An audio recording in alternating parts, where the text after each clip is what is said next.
Definitely. I will run for re-election. Yan. Itaga nyo sa bato. Sir, this early, sir, your name is being floated sa possible candidate for president or vice president sa 2020. Ayoko sagutin yun dahil wala akong balak eh. Pag may balak ako, sasagutin ko yan. Kaso wala akong balak, kaya hindi ko sagutin yan. That's as of today, Sen. As of today, as of the future. Final answer. Categorically. Bakit? Masaya ako dito sa Senado. Marami ako nagagawa. For me, happy ako rito. So, bakit ako pupunta sa isang bagay na magkakaroon pa ako ng sakit sa ulo? Pero sir, mas marami kang magagawa as president. Mas maraming pera, mas maraming power. Naku po. Dito mas marami ako nagagawa. Marami ako nakakausap na tao. Face to face, nakakausap ko sila. Nabibigyan ko solusyon yung kanilang problema. Pag ikaw ay nandun sa taas, damn if you do, damn if you don't.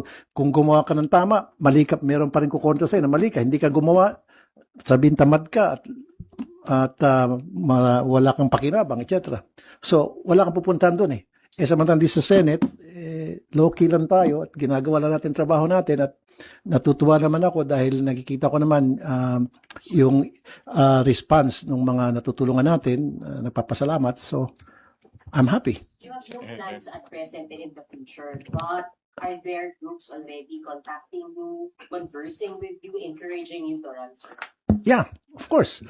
Pero I told them upfront, no. Anong offer sa inyo, sir, for president? Ang encourage kayo? No. Ko talaga.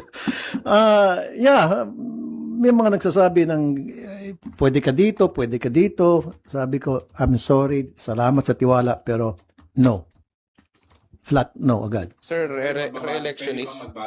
I don't think so. I don't think so. Sir, sa ngayon, re-election ang... Yes, yun lang target ko. Ma-re-elect lang ako. Happy na ako. Makapagtrabaho muli. Is VP Sara Tuloy-tuloy. among those who asked you to be VP for her for 2020? No. No. VP Sara did not ask you, did not Never. offer you anything, sir. Never. What about President Marcos, sir? Never. Sure. I'm sure. More than sure. Yung mga nagsabi sa akin, yung nasa private sector, yon. Yung kumbaga nagrekomenda lang, pero wala nagsabi na, uy, tumakbo ka, akong bahala sa iyo, tulungan kita, wala. Yun yung mga nakipag-usap sa akin, parang nagrecommend lang, parang suggest. What if? Yon. Tapos sinasabi ko, pasensya na, ayoko. Political party, sir, wala. Basta't mga private individuals.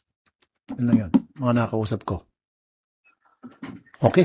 Kahit pa magkaroon ng signature drive o ano. Wait, Kasi marami